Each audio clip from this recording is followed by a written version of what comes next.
বলে হুজুর দেখুন আমি এই এলাকার একজন ইহুদি রাইস মালিকের বাড়ির বাদী, ওর বাড়িতে আমি কাজ করি নবী গো। ওগো হুজুর তার বাড়িতে আমি কাজ করি, আমি তার বাড়ির দাসী। ওই মালিক আমাকে বলে দিয়েছে 10 কিলো তোরে গম দিলাম, আর এই 10 কিলো গম দেওয়ার পরে তোরে টাইম আমি নির্দিষ্ট করে দিলাম, মাত্র 2 ঘন্টা তোরে সময় দিলাম, আর এই 2 ঘন্টার মধ্যে তোরে 10 কিলো গমকে পিসাই করে আমার বাড়িতে হাজির করতে হবে। যদি না পারিস তাহলে বুঝে নিবি তোরে আমি প্রচন্ড শাস্তি দেব, আমি তোরে অনেকক্ষণ ধরে শাস্তি দিতে পারি। তাই হুজুর কি করব, এই গমগুলো পিসাই করতে গিয়ে আমি আপ্রান্ত চেষ্টা করার সত্ত্বেও আমি পারিনি। 2 ঘন্টাতেই 1 ঘন্টা দেরি হয়ে গেছে। 1 ঘন্টা লেট হওয়ার কারণে আমি মালিকের আঘাতের ভয়ে, শাস্তির ভয়ে, ব্যথার ভয়ে আমি বসে বসে কান্না করতেছি। আমার নবী বললেন তোমার এই কান্নার করতে হবে না, চলো আমি তোমার পক্ষ থেকে তোমার মালিকের সঙ্গে আমি কথা বলবো। যদি তোমাকে মারতে চাই আমি তোমাকে মারতে দেব না, তোমার জন্য যদি আমার আঘাত খেতে হয়, আমাকে যদি মার খেতে হয়, গালি যদি শুনতে হয়, আমি তোমারে শুনবো। আমি তোমারে কথা দিচ্ছি যাও তোমার শরীরে একটা ফুলেরও ছড়িয়ে দিতে দেব না, আমি আঘাত লাগাতে দিব না। চলো চলো তোমার মালিকের বাড়িতে আমি তোমারে পৌঁছে দিই। ওই মহিলাটি বড় খুশি হয়ে গেল, বড় আনন্দিত হয়ে যায়। আমার নবী পাক সাল্লাল্লাহু তাআলা আলাইহি ওয়াসাল্লাম তার আপনার ময়দার গাঁটরিটি মাথায় উঠায় নিয়েছেন। চলো ওই মহিলাটি বলে না হুজুর আপনি কেন মাথায় নেবেন, আপনি আবার দেন, মাজাতে বহে আমি নিয়ে যাই। নবী বললেন না না, তুমি একজন মহিলা, তোমারে কেন এই কাজটা আমি দেব না রে মা, আমি এই ময়দার গাঁটরিটা আমি নিয়ে যাই। চলো চলো। আমার নবী পাক সাল্লাল্লাহু আলাইহি সাল্লাম আগে আগে যাও। অন্ধকার রাত্রিতে আর অন্ধকার হয়ে নাই, আমার নূরের নবীর ঝলকে ওই মহিলাটির রাস্তা দেখতে অসুবিধা হয় না। জোরে বলেন আমার নবী পাক সাল্লাল্লাহু তাআলা আলাইহি ওয়াসাল্লাম আপনার কি করলেন, যখন আপনার ইহুদের বাড়িতে পৌঁছে গিয়েছেন, এবার ওখানে পৌঁছানোর পরে আওয়াজ দেওয়া হলো। ওই আওয়াজ শুনে ইহুদি দোতলা থেকে আপনার নেমে আসলো, ঘরের আপনার খিড়কিটা খুলে দেয়, দেখে সম্মুখে নবী আবার মাথার উপরে ময়দার গাঁটরিটি নিয়ে আপনার অপেক্ষা করতেছে। পাশে একজন আবার বাদী দাঁড়িয়ে রয়েছে। ওই মানুষটি আপনার চোখকে বারে বারে আপনার মুছে পরিষ্কার করে, একবার নবীর দিকে তাকায়, একবার আকাশের দিকে তাকায়, একবার জমিনের দিকে তাকায়। মনে মনে চিন্তা করছে আমি কি স্বপ্ন দেখছি, ঘুমন্ত অবস্থায় আছি না জাগ্রত অবস্থায় আছি? না না না না, আমি তো জাগ্রত অবস্থায় রয়েছি, ঘুমন্ত অবস্থায় তো আমি নাই। কি ব্যাপার, কি হলো, আসলে কি আমি দেখতেছি সত্যি না এটা না অসত্যি, বাস্তব না অবাস্তব? বলে না না এটা আমি বাস্তব দেখতেছি। ও অবাক আপনার হয়ে গেল, আশ্চর্যান্বিত হয়ে গেল। কি করবে কিছু খুঁজে পাই না, পাই না। আমার নবী বলতেছেন ও মালিক সাহেব শুনুন, এই মহিলাটিকে বলুন না আপনি এইরকম কেন ছটফট করতেছেন? বলে হা হা হা হা, আচ্ছা আপনি বলুন তো আপনার নামটা কি? আমার নবী বললেন আমার নাম হচ্ছে আবুল কাসিম। আচ্ছা বলুন তো আপনি এখানে কিসের জন্য এসেছেন? ওই যে মহিলাটার জন্য আমি এসেছি, এটা কি আপনার বাদী? বলে হ্যাঁ সে তো আমার বাদী, আমি আর সহযোগিতার জন্য এসেছি। এই বাদী আমি তোরে কি বলেছিলাম? 10 কিলো গম দিয়েছিলাম, মাত্র 2 ঘন্টা সময় দিয়েছিলাম, বল 1 ঘন্টা তোর কেন দেরি হলো? এর জন্য তোরে 100 বেতের আঘাত আমি করব, 100 বেতের আঘাত তোর শরীরে আমি নিক্ষেপ করব। যেমন আপনার বলা আমার নবী পাক সাল্লাল্লাহু আলাইহি ওয়াসাল্লাম বললেন না না না, খবরদার আপনি তারে আঘাত করবেন না, মারবেন না, তার শরীরে একটা ফুলেরও ছড়ি ফেলবেন না, নিক্ষেপ করবেন না। যদি আপনার মারার প্রয়োজন হয়, আঘাত করার প্রয়োজন হয়, আপনার যদি ক্রোধ আপনার না কমে, আপনার গোসা যদি হজম না হয়, আপনার রাগ যদি না কমে, আপনি 100 কেন 200 বেতের আঘাত আমার পিঠের উপরে আপনি করুন, আমি নবী উহু আহা করব না। কত আমার দয়ার নবী গো, আমার শাফাতের কান্ডারি নবী, আমার পাক সাল্লাল্লাহু তাআলা আলাইহি ওয়াসাল্লাম দাঁড়িয়ে অপেক্ষা করতেছেন। মুসলমানেরা আজকে যাই ঘরের জন্য এই জালসা কমিটি ভাইরা আপনারা দিয়েছেন, আপনাদের সকলের অবগত, সবাই আপনারা জানেন এই মসজিদ আল্লাহর ঘর। আমার নবী বলেছেন নান মসজিদ বাইতুল্লাহ আল মাদ্রাসাতু বাইতি, মসজিদ হচ্ছে আল্লাহর ঘর, আর নবী বলেছেন মাদ্রাসা আমার ঘর। আমার ঘরে শিক্ষা দেওয়া হয় কেমন করে নামাজ পড়তে হবে, কেমন করে চলাফেরা করতে হবে, কেমন করে মানুষের মতো মানুষ হতে হবে। আর তুমি যখন মানুষের মতো মানুষ হয়ে যাবে, যখন তুমি ধর্মের শিক্ষা গ্রহণ করে নেবে, এবার আল্লাহ পাকের ইবাদত করতে তোমার সুবিধা হবে। আমার মা বোনেরা গো, এটা হচ্ছে আল্লাহর ঘর। এই ঘরের জন্য নবী পাক সাল্লাল্লাহু আলাইহি সাল্লাম পবিত্র জবানে বলেছেন মান বানা লিল্লাহি মাসজিদান বানাল্লাহু লাহু বাইতান ফিল জান্নাহ। কোন আমার ভাই, কোন আমার মা বোনেরা এই মসজিদ যদি আপনার কি করে দেয়, নির্মাণ করে দেয়, আল্লাহ পাক আল্লাহ তাআলা বলেন আমি ওই ব্যক্তির জন্য জান্নাতের ভিতরে পালাখানা তৈরি করব। জোরে বলুন সুবহানাল্লাহ।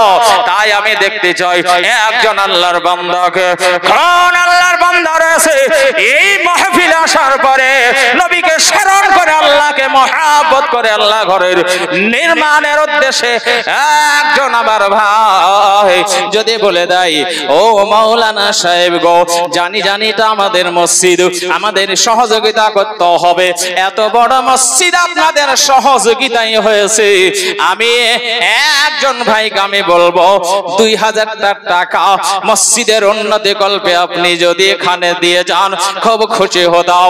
আল্লাহ পাকের দরবারে আমরা সবাই মিলে আজকে দোয়া করতাম।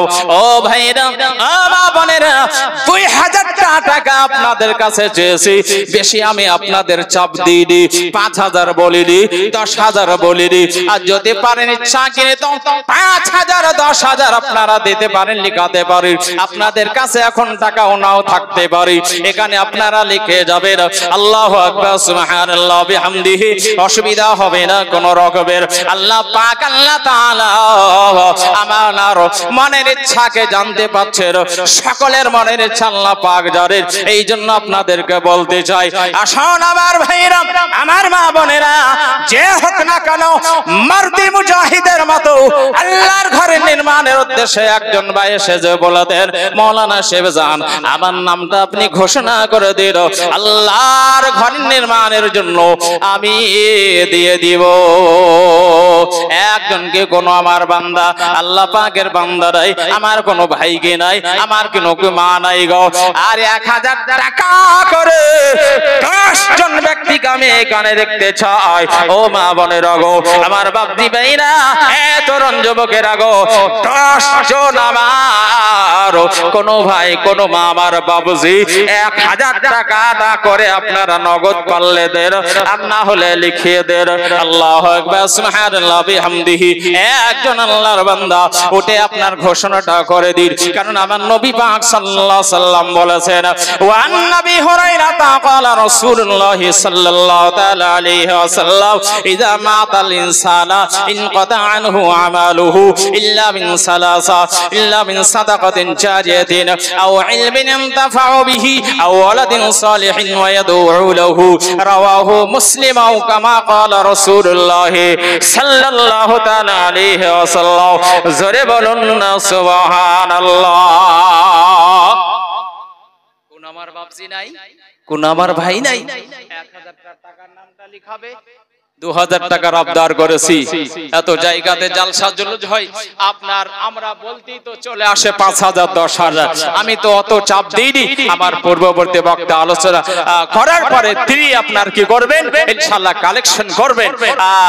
অন্তত পক্ষে আমার বাপজিদেরকে, তরুণ যুবকদেরকে, আমার মা বোনদেরকে বলবো, কি নাম ভাই, এই দেখেন নারে তাকবীর, নারে রিসালাত, বাবু শেখ সাহেব নগদ 1000 টাকার দাতা, নারে তাকবীর, নারে রিসালাত। আল্লাহ পাক, আল্লাহ তাআলা আমার বাবু ভাই সাহেবের দানকে কবুল করে দিন, মানে আশা আকাঙ্ক্ষাকে পূর্ণ করুন। আল্লাহু আমিন সুম্মা আমিন। আলামিন শেখ কাজ করো বাইরে নাকি? বাইরে কাজ, বাড়ি এখানেই না দূরে? এখানেই। যদি পারো তার 500 টাকা যদি লিখে দিতে না থাকলেও আবদার ছিল না, যদি পারো তাহলে একটু লিখে দাও, তাহলে দুটো হয়ে যাবে। 1000 টাকা পারবে? কোনো জোর জবরদস্তি নাই, কারণ আমাদের ধর্মের মধ্যে লা ইকরাহা ফিদ্দীন, ধর্মের মধ্যে কোনো জবরদস্তি নেই। আমাদের ইসলাম ধর্মের মধ্যে যদি পারো লিখে দাও, লিখে দাও। আচ্ছা, নামটা লিখালেন তো ভালো করে নাম দেখুন। কি নাম তোমার বললে? আলামিন শেখ, নারে তাকবীর, নারে রিসালাত। 1000 টাকার দাতা আলামিন সাহেব, আলামিন সাহেব নগদ 500 টাকা আর বাকি 500 টাকা লিখে দিলেন। আল্লাহ পাক আলামিন সাহেবকে, আল্লাহ তুমি মেহেরবানি করে তার আপাত বিপদ থেকে রক্ষা করো। তার আত্মীয় স্বজন যারা কবরবাসী হয়ে গেছে, আল্লাহ পাক আল্লাহ তাআলা তাদের সকলের কবরে সমানভাবে নেকিগুলো পৌঁছায় দিন। সকলে পড়ে আল্লাহুম্মা আমিন, আল্লাহুম্মা আমিন। কই গো মা বোনেরা, আপনাদের কি টাকা হারিয়ে গেল নাকি? মুখ্যমন্ত্রী আপনার 1000 টাকা বাড়িয়ে দিয়েছে, 500 টাকা থেকে তা আবার কি বার হয়েছে নাকি? ব্যাপার কমে যাবে জি? তাড়াতাড়ি বলেন আমার মা বোনদের কাছ থেকে, তাড়াতাড়ি করে 5 জন আমার মা বোন বলেন তো যে 1000 টাকা করে হুজুর লেখান, ওখানে একজন ব্যক্তিকে কাউকে পাঠাও, ওখানে কাউকে পাঠাও, না হলে তো উঠতে পারবে না। আর শীতের টাইমে বসে গেলে ও গরম জায়গা ছাড়া আপনার বড় মুশকিল হয়ে যায়, উঠলি আবার ঠান্ডা হবে। আমার মা বোনেরা বসে আছে, বসেই থাক, তাড়াতাড়ি নামটা লেখাবে, ওখানে একজনকে পাঠাও আমার ভাইরা। আরে সঙ্গে কিছু যাবে না, সব বৃথা। আমরা এসেছি খালি হাতে, আবার চলে যেতে হবে খালি হাতে। দেখেন, এই দেখেন, জোরে সরে নারে তাকবীরে ধরে দিতে হবে। নারে তাকবীর, নারে রিসালাত, মাসলাক আলা হযরত আক্তার সাহেব 1000 টাকার দাতা, নারে তাকবীর, নারে রিসালাত। আল্লাহ পাক তিনার দানকে কবুল করে নিন, তার মনের আশা আকাঙ্ক্ষাকে পূর্ণ করুন। আল্লাহুম্মা আমিন সুম্মা আমিন। তাহলে হলো 3টা, এখনো 60টা লাগবে। কই গো মা বোনেরা বলেন তাড়াতাড়ি করে, জোড়া তালি দিও না, 1000 টাকা পূজান, জোড়া তালে 500 করে দিয়ে। রাজা ভাটা 500 ইট, এই দেখেন রাজা ভাটা নাকি? এই দেখেন আমার ভাটার মালিক, তিনি বলেন আমি 500 ইট আল্লাহ ঘরের নির্মাণের উদ্দেশ্যে দিয়ে দাও। জোরে বছরে বলতে হবে নারে তাকবীর, নারে রিসালাত, মাসলাক আলা হযরত রাজা ভাটার মালিক জিন্দাবাদ। 500 ইট দাতা জিন্দাবাদ, জিন্দাবাদ। আল্লাহ পাক তিনার ভাটায় আবার বিপদ থেকে রক্ষা করুন, বেশি বেশি করে এই বছর যেন খুব ইট গুলো ক্লিয়ার হয়ে যায়, বিক্রি হয়ে যায়। আল্লাহ পাক তার সেই তৌফিক দান করো, তার ব্যবসায় উন্নতি দাও, রুজি রোজগারে বরকত দাও, কাজে কর্ম বরকত দাও। আল্লাহুম্মা আমিন সুম্মা আমিন। আচ্ছা, 2000 টাকা কেউ হবে না? হ্যাঁ গো, 2000 টাকার আবদার যে হয়েছে, আমি অল্পর ওপর দিয়ে বলেছি। আমি তো ভয় ভয় করছে যে প্রথমবারে এসে যদি 5000 বলি তাহলে হয়তো বিভ্রান্তিতে পড়ে যাব। তো 2000 টাকা আপনারা দিতে পারবেন না গো? জামালপাড়ার মানুষ অবশ্যই পাবে, আমি তো দেখতে পাচ্ছি দিবে, কিন্তু লাস্টে দিবে। আর এইদিকে 3000 টাকা আপনার হয়েছে 3 জন ব্যক্তি মিলে, আর 7 জন আমার মা বোনেরা বলেন গো, জোড়া তালি দিও নাহি বলে 1000 টাকা করে 10 জন আপনারা পূজান, আর ইটটা ওটা আউটই থাক। আমার এখান থাকার মধ্যে কেউ বলতে পারবেন না 1000 টাকা? আল্লাহু আকবার, সুবহানাল্লাহ। হাত উঠিয়ে বলো না, এটা আল্লাহর ঘর।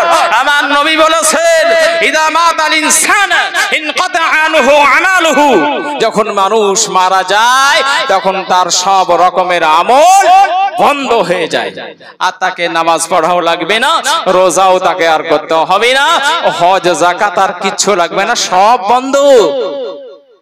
ইল্লা মিন সালাসা, কিন্তু তিনটি জিনিস কিয়ামত পর্যন্ত চালু থাকবে। নাম্বার 1 ইল্লা মিন সাদাকাতিন জারিয়াতিন, নাম্বার 1 হচ্ছে সাদকায়ে জারিয়া। আপনি যদি জীবদ্দশায় মসজিদ মাদ্রাসা প্রতিষ্ঠিত করে যান, আপনি মরে গেলেও কবরে শুয়ে শুয়ে নেকি পাবেন। জোরে বলেন। তাহলে এত বড় সুযোগ কি আমাদের হাতছাড়া করলে হবে? আমি অনুরোধ করব, একটু মেহেরবানি করে নামটা লিখান, এখানে লিখে যান, ইনশাআল্লাহ দেখবেন কাজে দেবে। কবরে, হাসরে, মিজানে, ফুলসিরাতে ভাইরা আমার, মা বোনেরা গো, মেহেরবানি করে এখানে নামটা লিখে যান। একজনও তো আমার মা বোনের পক্ষ থেকে আসলো না, কি ব্যাপার গো? তাড়াতাড়ি খবর নিয়ে এসো।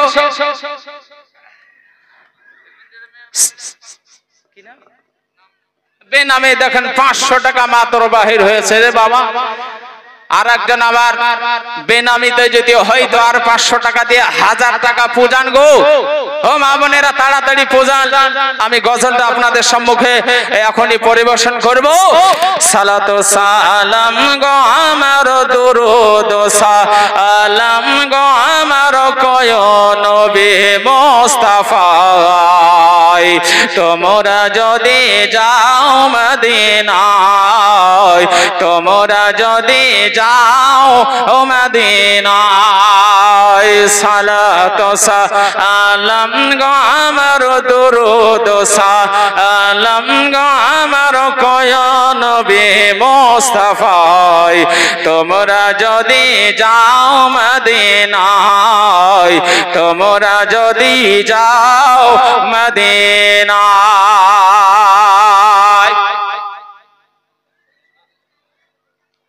ও আমার মা বোনের পক্ষ থেকে একজন 100 টাকা দান করেছে, আল্লাহ পাক তার দানকে কবুল করেন, আল্লাহুম্মা আমিন সুম্মা আমিন। ভাইরা আমার, মা বোনেরা গো, মেয়েদের পক্ষ থেকে দেখেন জোড়া তালে দিয়ে 1000 টাকায় ধরলাম, তাহলে 4 জন হলো, আর এখনো 6 জন। 50 টাকা আমার মা বোনদের পক্ষ থেকে এসেছে, আল্লাহ পাক সকলের দানকে কবুল করে নিন। যারা এখনো দিতে পারেনি আল্লাহ তাদেরকে দেওয়ার তুমি তৌফিক দান করো, আল্লাহুম্মা আমিন সুম্মা আমিন। আমার ভাইরা, আমার মা বোনেরা বসে রয়েছে, মনে হচ্ছে যে দেওয়ার আর পরিস্থিতি নাই, আছে মনে হচ্ছে নাই, কি ব্যাপার গো? 1000 টাকা করেও যদি দিতে পারছেন না, তো অন্তত পক্ষে 500 করে দিয়েও নাহি পূজান, একেবারে শেষ। আল্লাহু আকবার, সুবহানাল্লাহি ওয়া বিহামদি। কেউ নাই, এত তো বলতে হয় না। মা বোনদের পক্ষ থেকে দেখো অনেক টাকা এসেছে, আল্লাহ পাক সকলের দানকে কবুল করে নিন, আল্লাহুম্মা আমিন সুম্মা আমিন। এই যে আমার ভাই সাহেব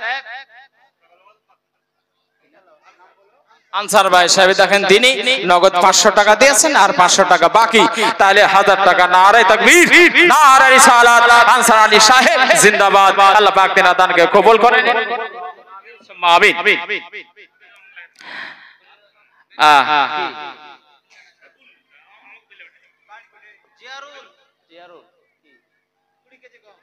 দেখেন জিয়ারুল ভাই সাহেব উনি আসতে পারেননি, কিন্তু বলে দিয়েছেন আমি 20 কিলো গম দিব মসজিদের উন্নত কলমে। আল্লাহ পাক তিনার দানকে কবুল করেনি, আল্লাহ ফসল বেশি বেশি করে যাতে আল্লাহ গম হয় সেই তৌফিক তার দান করো, আল্লাহুম্মা আমিন সুম্মা আমিন। বিরাদান মিল্লাতে ইসলামিয়া, তাহলে আপনার 5টা হয়ে গেল, আর তাড়াতাড়ি 5টা পূজান গো, মান সম্মানের ব্যাপার।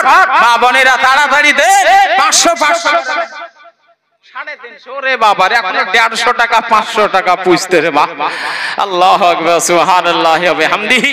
একটু দিয়ে পূজান। আমি ঘটনাটা একটু ক্লিয়ারের দিকে আসি, আর আল্লাহ পাকের যদি দয়া হয় ইনশাআল্লাহ এটা কোটাটা পূর্ণ হয়ে যাবে।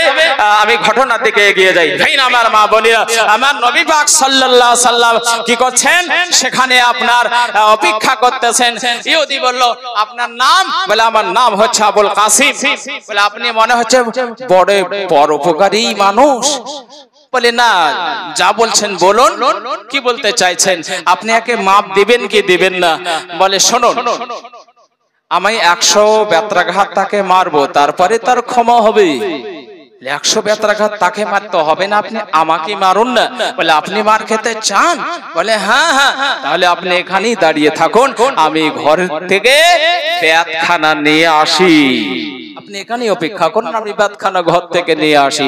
ও বাবা, ইহুদি আপনার বাড়ি গেল, তার মফস্বল একটা দরওয়াজা দিয়ে বেরিয়ে গিয়ে গ্রামের দিকে গিয়ে মানুষকে গভীর রাত্রিতে ঘুম থেকে জাগ্রত করছে।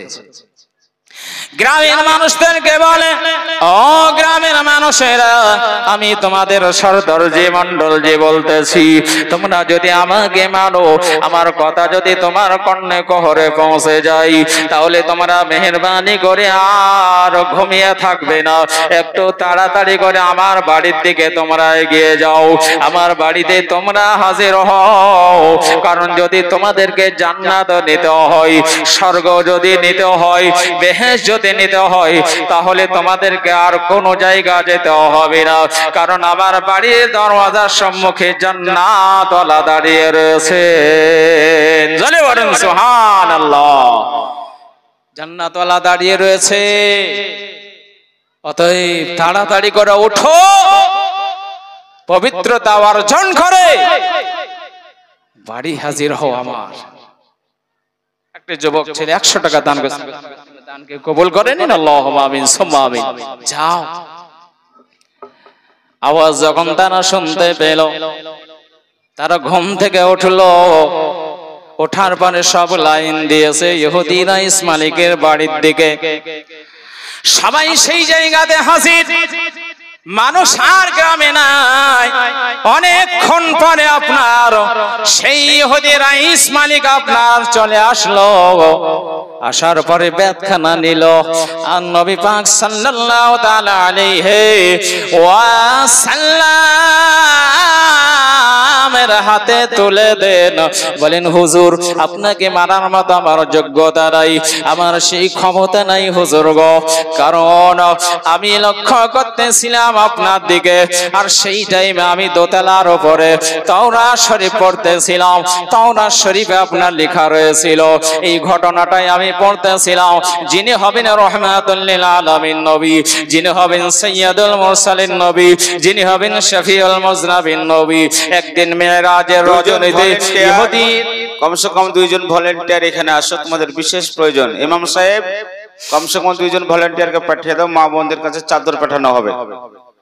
একবার দরুদ পড়বেন, আল্লাহুম্মা সাল্লি আলা সাইয়্যিদিনা মাওলানা মুহাম্মাদ ওয়া আলা আলি সাইয়্যিদিনা মাওলানা মুহাম্মাদ সাল্লি আলা মুহাম্মাদিন সাল্লি আলা মুহাম্মাদ। জবান से निकालो पाक नामे मोहम्मद, हरदम जुबान से निकालो शफीआना मोहम्मद सल्लल्लाहु तआला अलैहि वसल्लम। ब्रादर मिल्लत इस्लामिया इहुदी राइस नबी के बोलते सुन, या रसूल अल्लाह, या हबीब अल्लाह, नबी गो আমি তাওরাত শরীফে এই ঘটনাটাই আমি পড়তেছিলাম।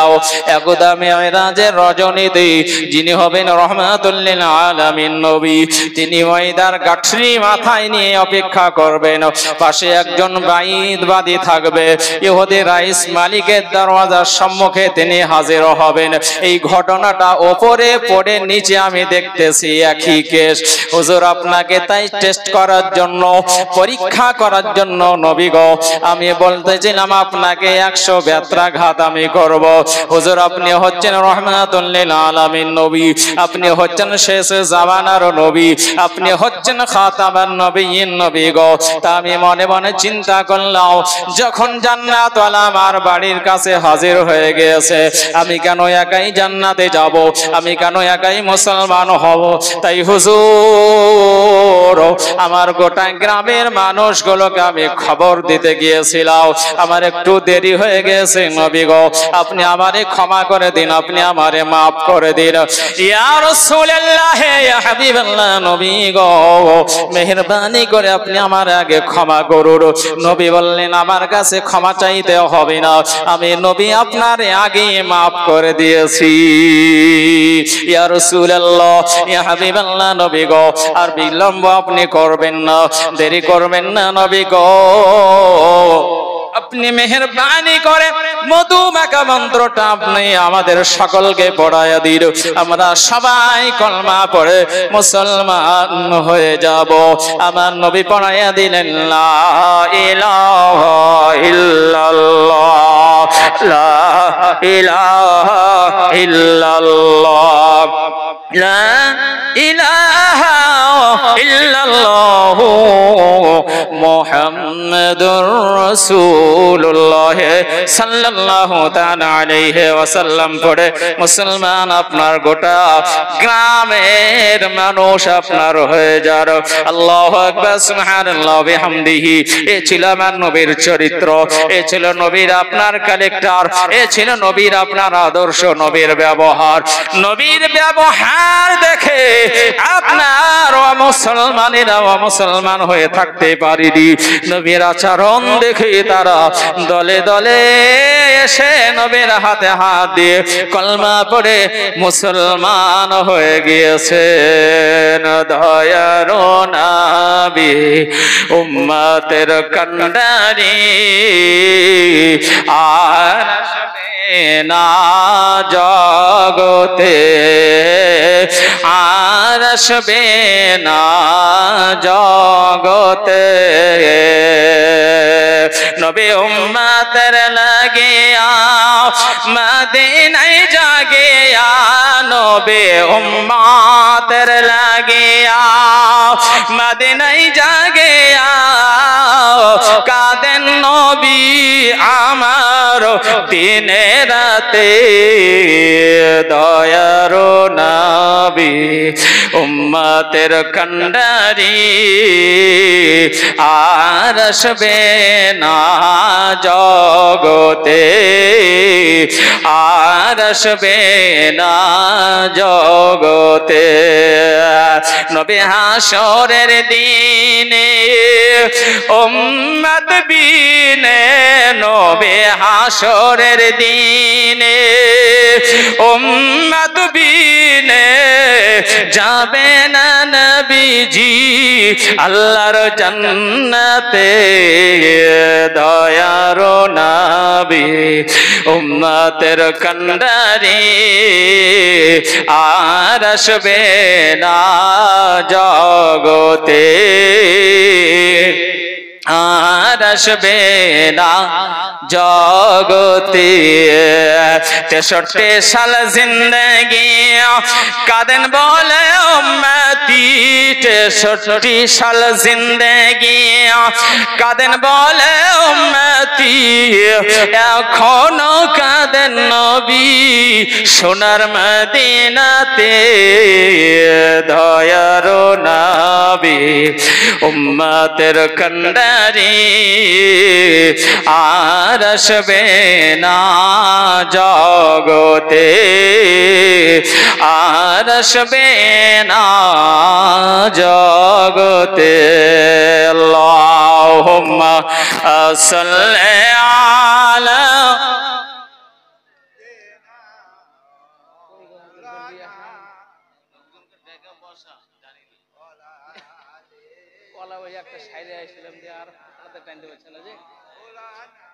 মুহাম্মদ সাল্লি আলা মুহাম্মাদিন সাল্লি আলা মুহাম্মাদ हरदम ज़ुबान से निकालो पाक नामे मोहम्मद हरदम ज़ुबान से निकालो शफीआना मोहम्मद सल्लल्लाहु ताला अलैहि वसल्लम। ब्रादर मिल्लत इस्लामिया আমার নবী পাক সাল্লাল্লাহু তাআলা আলাইহি ওয়াসাল্লাম আমার নবী আদর্শবান নবী ছিলেন।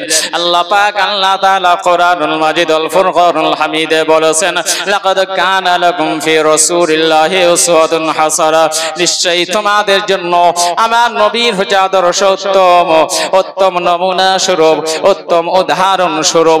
যে ব্যক্তি আমার নবী পাক সাল্লাল্লাহু তাআলা আলাইহি ওয়াসাল্লামের আদর্শই আদর্শিত হয়ে যাবে, সেই ব্যক্তি প্রকৃত মুমিন মুসলমান হয়ে যাবে।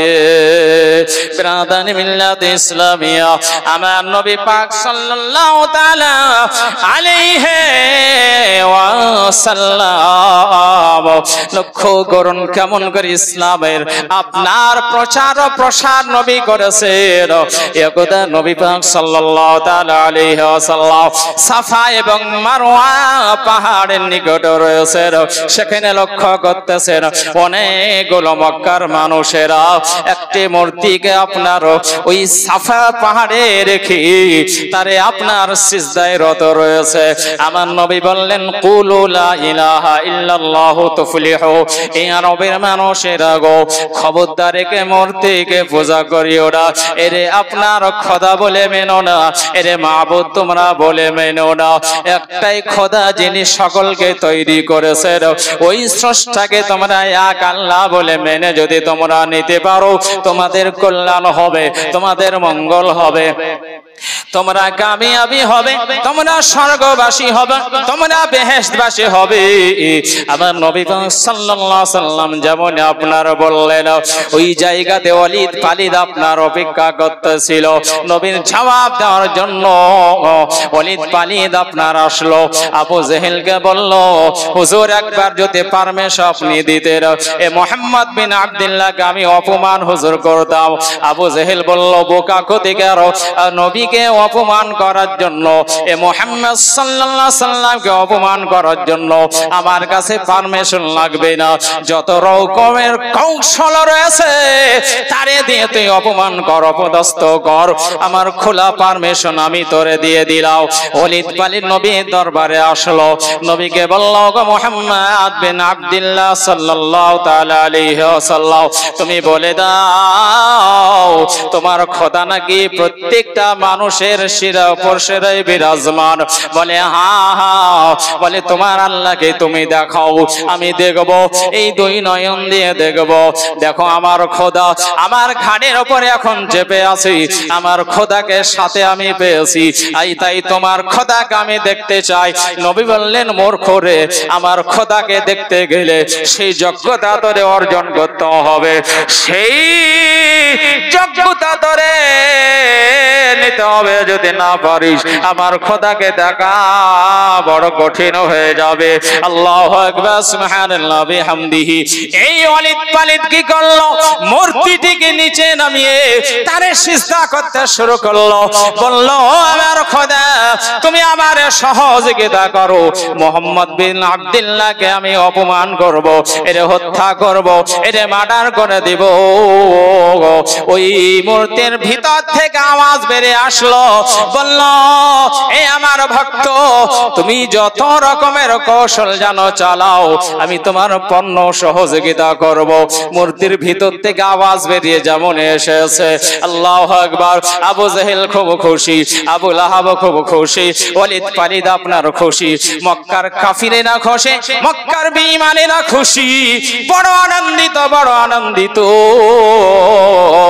আল্লাহ আল্লাহ যেমনই আপনার এইভাবে খুব খুশি হয় আমার নবী পাক সাল্লাল্লাহু তাআলা আলাইহি ওয়াসাল্লাম মাথা নত করলেন। মাথা যখনই আপনার নত করলেন ওর নবীর পাশে আপনার ইবনে মাসউদ রাদিয়াল্লাহু তাআলা আনহু তিনি দাঁড়িয়েছিলেন। মনটা খুব খারাপ হয়ে গেল। আবু জেহেল চিৎকার করে সেই দিন বলেছিল, এ মক্কার মানুষেরা তোমরা বলো আমাদের খোদা কথা নাকি কথা বলতে পারি না, এই যে আজকে সুন্দর কথা বলতেছে, এই দেখো ভালো আজকে কথা বলতেছে, আমরা এই কথাকে মানবো। ও মুহাম্মদ বিন আব্দুল্লাহর কথাকে তোমরা খবরদার কেউ মানবে না, মানবে না। আমার নবী বললেন, ও ইবনে মাসউদ, মনটা তোমার খুব খারাপ হয়ে গেছে, খারাপ করিও না। যারা নবীর তওহীদ করবে, যারা নবীকে অসম্মান করবে, আল্লাহ পাক আল্লাহ তাআলা 1000 মানোয়ারা বেবি, আল্লাহু আকবার, সুবহানাল্লাহ বিহামদিহি, 500 টাকা নগদ আর 500 টাকা ধার মিলে 1000 টাকা আমার মানোয়ারা বিবি দান করেছে। আল্লাহ পাক আল্লাহ তাআলা তিনার দানকে কবুল করে দি, তার রুজি রোজগারে কাজে কর্মে বরকত দিন আল্লাহ, আপদ বিপদ থেকে রক্ষা করুন আল্লাহুম্মা আমিন সুম্মা আমিন। আমার আরেকজন বাগদি এই দেখুন 200 টাকা দান করেছে, আল্লাহ পাক তিনার দানকে কবুল করে নেন আল্লাহুম্মা আমিন সুম্মা আমিন। আমার মা বোনেরা, আমার নবী বললেন, শোনো ইবনে মাসউদ, মনটা তোমার খারাপ করিও না, কারণ আল্লাহ পাক আল্লাহ তাআলা যারা নবীকে অসম্মান করবে তাদের খুব তাড়াতাড়ি আল্লাহ পাক তারে ধ্বংস করে দিবেন। চিন্তা তুমি করিও না, টেনশন তুমি করিও না। এইভাবে করে ঘটনার কয়েকদিন পরে আমার নবী পাক গনি মোহাম্মদ 1000 টাকা দান করেছে। আল্লাহ পাক আমার গনি ভাইকে গনি বানায়া দিন, ধনী বানায়া দিন আল্লাহ, তিনার মনের আশা আকাঙ্ক্ষাকে পূর্ণ করুন আল্লাহুম্মা আমিন সুম্মা আমিন। ভাইরা আমার মা বোনেরা, আমার নবীর নিকটে একজন কে যেন আসার পরে নবীকে সালাম দেয়, আসসালামু আলাইকা ইয়া রাসূলুল্লাহ, আসসালামু আলাইকা ইয়া হাবিবাল্লাহ, আসসালামু আলাইকা ইয়া নবী আল্লাহ। বিরাদান ইসলামিয়া, সালাম দেওয়ার পরে নবীকে বলতেছেন, ইয়া রাসূলুল্লাহ, ইয়া হাবিবাল্লাহ, নবী গো, আপনাকে অসম্মান করেছে, যে করেছে সেটা আমার চাচতো ভাই। ও নবী গো, আমি যখন শুনলাম আপনারে অপমান করেছে, আমি তার পিছন পিছন গিয়ে আমি তারে মার্ডার করে এসেছি, আমি তার হুজুর খতম করে দিয়েছি। আল্লাহু আকবার, সুবহানাল্লাহ বিহামদিহি। সে কে ছিল? কোনো মানুষ ছিল না, মূর্তির ভিতরে যে প্রবেশ করেছিল সেটা একটা জিন, জিন শয়তান প্রবেশ করেছিল। ইয়া রাসূলুল্লাহ, ইয়া হাবিবাল্লাহ, আমার সেটা চাচতো ভাই ছিল। আমি বললাম, আমার নবীকে অসম্মান তুই করেছিস, নবীর ওসিলাতে দুনিয়াতে এসেছিস, আর নবীকে অসম্মান যখন করেছিস এই দুনিয়াতে থাকার তোর কোনো অধিকার নাই, তাই নবী তারে আমি মার্ডার করে এসেছি। ইয়া রাসূলুল্লাহ, ইয়া হাবিবাল্লাহ, নবী গো, আপনি মেহেরবানি করে আগামী কালকে সকাল বেলায় সাফা পাহাড়ে আপনি যাবেন, আর ওই মূর্তির ভিতরে আমি প্রবেশ করব, আর আপনার পক্ষ থেকে আমি কথা বলবো। জোরে বলেন সুবহানাল্লাহ। আমার নবী পাক সাল্লাল্লাহু তাআলা আলাইহি ওয়াসাল্লাম কথা দিয়ে দিলেন, ঠিক আছে, আমি সকাল বেলাতে সাফা পাহাড়ে আমি যাব। যাও, তোমারে কথা দিলাম, তোমার নামটা কি বলো না? বলে, হুজুর আমার নাম হচ্ছে সামা। এটা ভালো জেনেন না হুজুর, আমার নাম হচ্ছে সামা। আমার নবী বললেন, এর নামটা তো পছন্দ হয় না, যদি একটা নাম বলো তাহলে আমি রাখতে পারি, যে নামটা আমারও পছন্দ, আমার আল্লাহরও পছন্দ। ও বলল, সামা জিনটি বলল, হুজুর আপনি বলুন না কোন নামটা? নবী বললেন, সেই নামটাই হচ্ছে আব্দুল্লাহ। জোরে বলুন সুবহানাল্লাহ। ইয়া রাসূলুল্লাহ, ইয়া হাবিবাল্লাহ, এটাই আজকে থেকে আমার নাম হয়ে গেল। আমার শাহজাদেরকে বলবো, তোমরা আজকে থেকে আমাকে সামা বলে ডাকবে না, সবাই আব্দুল্লাহ বলে ডাকবে। জোরে বলা যাবে না সুবহানাল্লাহ? তারপরে সেই দিন হলো, রাত্রে অতিবাহিত হলো, সকাল বেলাতে নবী সাফা পাহাড়ে হাজির। সেখানে যাওয়ার পরে লক্ষ্য করতেছেন, হ্যাঁ, আবু জাহিলেরা, আরে বাপরে প্রচন্ড, এবার ফল ফলর নিয়ে এসে হাজির। কথা বলেছে তাদের জিনে, কিন্তু আসলে কে কথা বলেছে ওটা তো আর বুঝছে না ওরা। নবী বললেন, কি গো, তোমরা এই মূর্তিকে খোদা বলে ডাকছো না, ডেকো না, তোমরা আল্লাহকে এক বলে মেনে নাও, তোমাদের কল্যাণ হবে, তোমাদের মঙ্গল হবে। তারা বলল, তোমার কথা শোনা যাবে না। আর সঙ্গে সঙ্গে ওই ভালো জিনটা মূর্তির ভিতরে ঢুকি তারা বলছে, এ মক্কার মানুষেরা, তোমরা বলো কি? তোমরা আমাকে নিজের হাতে তৈরি করেছো, তারপরে পোশাক দিয়েছো, রং করেছো, তারপরে কত রকমের ফল নিয়ে হাজির করেছো, আমি একটাও তো খাই না, সবই তো তোমাদের ঠাকুরে খায়। যেগুলো ভালো সেগুলো আর ব্যাগে ঢুকায়, আর যেগুলো মিশ্রিত সেগুলো সবকে বিলায়, আমি তো একটাও খাই না। তবে শোনো, আজকে তোমাদের সত্য কথা একটা ব্যক্ত করি, তবে আমি তোমাদের কোনো সহযোগিতা করতে পারবো না। সহযোগিতা যদি নিতে হয় তাহলে ওই যে মুহাম্মদ বিন আব্দুল্লাহ যে কথাটা বলছে, যার কথা আল্লাহ এক আর ওনাকে নবী বলে গ্রহণ করে নাও, তাহলে তোমাদের কল্যাণ হবে, তোমাদের মঙ্গল হবে, তোমাদের সাকসেস হবে জীবনটা। অতএব তোমরা তার কথাটা মেনে নাও। যেমনই আপনার বোলা মূর্তির ভিতর থেকে আওয়াজ বেরিয়ে এসেছে না, আবু জেহেল বলল, কি ব্যাপার রে, গত 3 দিন আগে আমাদের পক্ষ থেকে কথা বললো আর আজকে বিপক্ষ কথা বলছে, এই মূর্তিকে খোদা বলা যাবে না, লিয়াই লাঠি। আবু জেহেলের কথা যা মনে পেয়েছে রে বাবা, সাফা মারওয়া তো তখন পাহাড়, আর সেখানে বিভিন্ন রকমের গাছ, ডাল কেহ নিয়ে আসে, জড় সহ নিয়ে আসে। আবু জেহেল বলছে, কি করছিস তাকে আমার দিকে, ওকে মার, খোদাকে মার। ওরে বাপরে, পারমিশন পাওয়ার পরেই এমন লাঠি চার্জ করতে লাগলো। ও ভালো জিনটাকে ওর ভিতরে আর আছে নাকি, ও আউট হয়ে গেছে, জোরে বলে, ও বেরিয়ে গেছে ওদের মাটির খোদা, মাটির সঙ্গে মিশিয়ে দিয়ে চলে যায়। আবু জেহেলের এত ক্রোধ, এত রাগ হজম করতে পারি না, নবীর দিকে ফেল ফেল করে, মুহাম্মদ বিন আব্দুল্লাহ তুমি জাদু করে আমাদের খোদাকে উল্টো কথা বলালে, আজকে তোমাকে মারবো। আবু জেহেল ভাই মুহাম্মদ বিন আব্দুল্লাহকে ধরকে পিট। যেমনই পারমিশন পেল আবু জেহেলের, ও তো নেতা, দৌড়ে এসে নবীকে কেউ কলার ধরলো, কেউ হাত ধরলো, কিল ঘুষি নবীকে চড় থাপ্পড় মারতে শুরু করলো। আমার নবী বলছেন, লিমা তাজরিবুনি, তোমরা আমাকে কেন মারো গো, আমাকে তোমরা মেরো না, দুনিয়াতে আমার বাবা বেঁচে নাই, আমার মাও নাই, খবরদার তোমরা আমাকে মেরো না, মেরো না। আমি তোমাদের কোনো অন্যায় করিনি, আমি তোমাদের কোনো ত্রুটি করিনি, আমি তোমাদের কোনো ভুল করিনি, দয়া করে তোমরা মেরো না, মেরো না। কেন মারছো গো তোমরা এত? আমার নবী পাক সাল্লাল্লাহু আলাইহি সাল্লাম সেই আঘাত খেয়ে জমিনে তিনি শুয়ে পড়লেন, তারা আপনারা ছেড়ে দেয়। আমার নবী পাক সাল্লাল্লাহু আলাইহি সাল্লাম আস্তে আস্তে করে জমিন থেকে উঠলেন আঘাত খেয়ে। আবু জেহেলের রাগ আপনার দূর হলো না। নবী পাকের নিকট গিয়ে একটা পাথর দিয়ে সজোরে নবীর কপালের দিকে নিক্ষেপ করে দেয়, চালিয়ে দেয়। ওই পাথরটা কপালে এসে লেগে যায়। আল্লাহু আকবার, সুবহানাল্লাহ বিহামদিহি। নবী কপালে হাত দিয়ে দেখেন রক্ত ঝরঝর করে ঝরতেছে, রক্ত পড়ে যায়।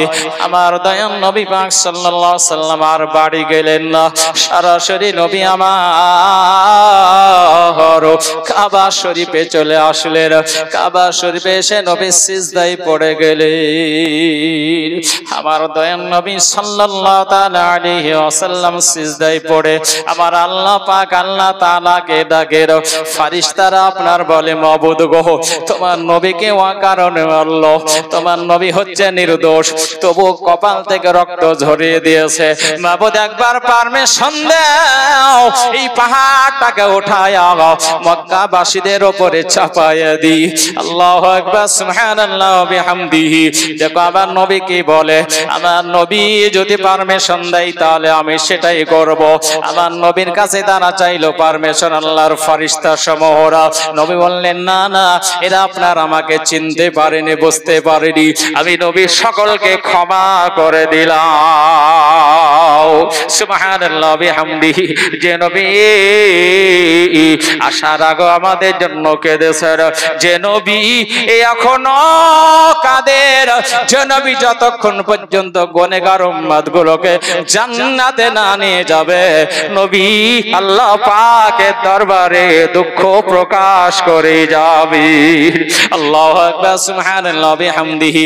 নবী জারে জার হয়ে কাবা শরীফে সিজদায় রত হয়ে কান্নায় ভেঙে পড়েছেন।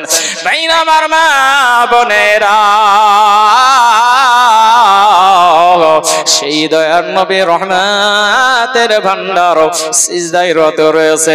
তিনার একটি আপন চাচা যার নাম হচ্ছে আমির হামজা রাদিয়াল্লাহু তাআলা আনহু। তখন তিনি ইসলাম ধর্মের মধ্যে দীক্ষিত হননি, তিনি কালেমা পড়ে মুসলমান হননি। তিনি গিয়েছেন একটি জঙ্গলে শিকার করার জন্য। বড় তিনি জবর আপনার শিকারী ছিলেন। জঙ্গলে একটা হরিণের সঙ্গে সাক্ষাৎ হয়। ওরে আপনার খুব নিশান করে তীর লাগালো, তীর কিন্তু লাগলো না। যতটা তীর নিক্ষেপ করে সব তীর আপনার বৃথা হয়ে যায়, বেকার হয়ে যায়। একটাও তীর লাগলো না। ওই হরিণ পশুতে আল্লাহ পাকের দরবারে দোয়া করলো, মাবুদ ওগো আল্লাহ, তুমি আমাকে পশু বানাইছো, তুমি আমার ভাষা বোঝো, তোমার এই বান্দাটা আমার ভাষা বোঝে না। আল্লাহ তুমি আবার জবান দিয়ে দাও, তোমার ওই বান্দার সঙ্গে আমি দুটি কথা বলতে চাই। আল্লাহ পাক তার জবান দিয়ে দিলেন। হরিণটি মুখটা ফিরিয়ে বলল, ওগো আল্লাহর বান্দা, তুমি আমার দিকে তীর নিক্ষেপ করিও না। তীর যদি তোমারে নিক্ষেপ করতে হয়, যে আমার নবীর কপালে পাথর মেয়ে কপাল ফ্র্যাকচার করেছে, ওই মানুষটার দিকে তীর নিক্ষেপ করো, তোমার জন্য উত্তম কাজ হবে। জোরে বলুন সুবহানাল্লাহ। উত্তম কাজ হবে, তার দিকে তীর নিক্ষেপ করো, আমার দিকে তীর নিক্ষেপ করিও না। হরিণ কথা বলছে, পশু কথা বলছে, আমির হামজা তবু কিছুই মাইন্ড করে না, আরো তীর নিক্ষেপ করে। কিছুক্ষণ পরে ওই হরিণটি গায়েব হয়ে যায়, আর শিকার করা হলো না। নিরাশ হয়ে তিনি বাড়ির দিকে আসলেন।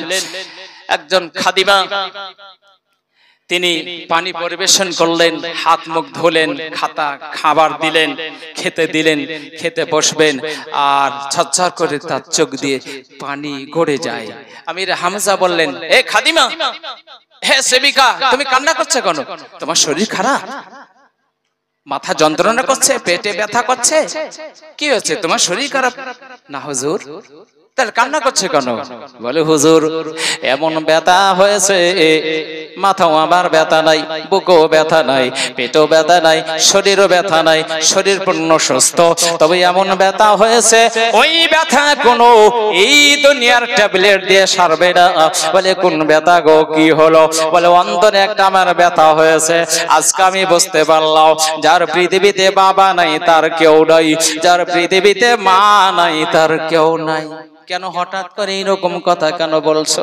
বলে, হুজুর ওই যে আপনার ভাইপো ভাতিজা মুহাম্মদ বিন আব্দুল্লাহ সাল্লাল্লাহু তাআলা আলাইহি ওয়াসাল্লাম তার কপালে মেরে ফাটিয়ে দিয়েছে, রক্ত বের করে দিয়েছে, কপাল ফ্র্যাকচার করে দিয়েছে। এখন পর্যন্ত কোনো চাচা চাচি তার পাশে যায়নি, সহযোগিতা কেউ করেনি। তাই আমি আজকে বুঝতে পারলাম যে আপনার যার দুনিয়াতে বাবা মা নাই, তার বুঝি কেউ নাই। বলে, সেখানে কি আব্বাস ছিল না? হযরত আব্বাস রাদিয়াল্লাহু তাআলা আনহু তখন কলমা পড়ে মুসলমান হননি। বলে, একাই তিনি ছিলেন, সহযোগিতা করে এও আপনার তাকে থামতে পারেননি। আপনার ভাতিজাকে এত অনুরোধ করেছে, তবু তারে আপনার বাঁচাতে পারেনি। বলে, সেখানে আবু লাহাব ছিল না? বলে, আবু লাহাব আরো আপনার ভাতিজাকে মারার সহযোগিতা করেছে। বলে, সেখানে কি আবু তালিব ছিল না? বলে, না না না না না ছিল না, উনি বাইরে কাজের জন্য গিয়েছে। আল্লাহু আকবার, সুবহানাল্লাহ বিহামদিহি। যখন এই রকম ধরনের কথা আপনার শুনলেন, আর আমির হামজা বললেন, আরে আমি আর এখন খাবো না, হাতটা ধুয়ে নিলেন। আমি অতক্ষণ পর্যন্ত আমি কোনো আহার গ্রহণ করব না, যতক্ষণ পর্যন্ত ভাতিজার বদলা না নিব। জোরে বলুন সুবহানাল্লাহ। ভাতিজার বদলা যতক্ষণ পর্যন্ত না নিব, আমি ততক্ষণ পর্যন্ত কোন আহার গ্রহণ করব না। এই বলে তিনি আপনার একটা অস্ত্র বের করে দৌড়ে আপনার চলে গেলেন কাবা শরীফের পাশে। সেখানে লক্ষ্য করতেছেন অনেকগুলো মানুষ, সেখানে আবু লাহাব রয়েছে, আবু জেহেল রয়েছে, উতবা সাইবা রয়েছে। সেখানে আপনার ওয়ালিদ পালিদ রয়েছে, খুব আনন্দ ফুর্তি করছে নবীকে মেরেছে বলে। আল্লাহ আল্লাহ, নবীকে আঘাত করেছে, মেরেছে, খুব আনন্দ। ওখানে আমির হামজা যাওয়ার পরে তিনি বলতেছেন, এত বড় কার স্পর্ধা হলো, আমার ভাতিজাকে আঘাত করলো, কে মারলো? আবু জেহেল মাথা উঁচু করে বলে, আমি মেরেছি তোমার ভাইপোকে, তোমার ভাতিজাকে আমি মেরেছি। আল্লাহ পাক আল্লাহ তাআলা বলেছেন, এ আমার বান্দা বান্দীরা, অহংকার তোমরা করবে না, গৌরব তোমরা করবে না, ওহমিয়াত তোমরা দেখাবে না। আল্লাহু লা ইউহিব্বু মান কানা মুখতালান ফখুরা। আল্লাহ পাক আল্লাহ তাআলা বলেন, আমি অহংকারীকে পছন্দ করি না, আমি অহংকারীকে ভালোবাসি না। এই জন্য তোমরা গৌরব দেখাবে না, অহংকার তোমরা করবে না, ফখর তোমরা করবে না। আবু জেহেল অহংকার করে গৌরব করে বলল, আমি মেরেছি। আমির হামজা রাদিয়াল্লাহু তাআলা আনহু তাদের মধ্যে ঢুকে তার চুলগুলোকে কষে ধরে তাদের ভেতর থেকে বের করে একটি আছাড় দিয়ে তার বুকের উপরে চেপে ওই অস্ত্র টামার দিয়ে তার মাথায় আঘাত করতে শুরু করেছেন। আবু জেহেল চিৎকার করে বাপরে বারে করেছিল, বাঁচাও তোমরা, আমাকে বাঁচাও, রক্ষা করো, তোমরা সহযোগিতা করো। আমির হামজা সেই দিন বলেছেন, খবরদার, তোমরা আমাকে চিনো, আমি কত বড় যোদ্ধা বীর, যদি আসো 1 টাকাও ফেরত দেব না, সবকে সামিয়ে আপনার হারাত করে দিব। ও মক্কার মানুষেরা গো, আপন আপন আপন বিবির কাছে যদি থাকতে চাও চলে যাও বাড়ি, সন্তানেরা বাবা বলে তোমাদের ডাকবে, সন্তান হারা তোমরা করিও না, ছেড়ে চলে যাও, এখানে খবরদার আসবে না, আসবে না। তারা বলল, না না, আবু জেহেল মরছে মরুক, আমরা তার কাছে যাব না, আমরা জানি আমির হামজা কত বড় যোদ্ধা, কত বীর, আমরা যাব না, মরছে মরুক, আর একটা নেতা তৈরি করে নেব, ওমরে যাক, কিন্তু আমির হামজার কাছে মুহূর্তে যাওয়া হবে না। ভাইরা আমার, এটাই পার্থক্য মুমিন এবং কমিনদের মধ্যে। যারা কমিন হবে তারা মরণকে ভয় পায়, আর যারা মুমিন হবে তারা মরণকে বরণ করে নাই। জোরে বলেন সুবহানাল্লাহ। ভাইরা আমার, মা বোনেরা, আমির হামজার কাছে একজন মক্কার মানুষ আসলো না, মেরে ফাটিয়ে দিল, মাথা ফাটে রক্ত ঝরঝর করে ঝরে যায়। তিনি উঠে পড়লেন, বুক থেকে উঠে চলে গেলেন। কোথায় ভাইপো দেখি? লক্ষ্য করছেন ওই যে কাবা শরীফের পাশে নবী সিজদায় রত রয়েছেন। জোরে বলেন সুবহানাল্লাহ।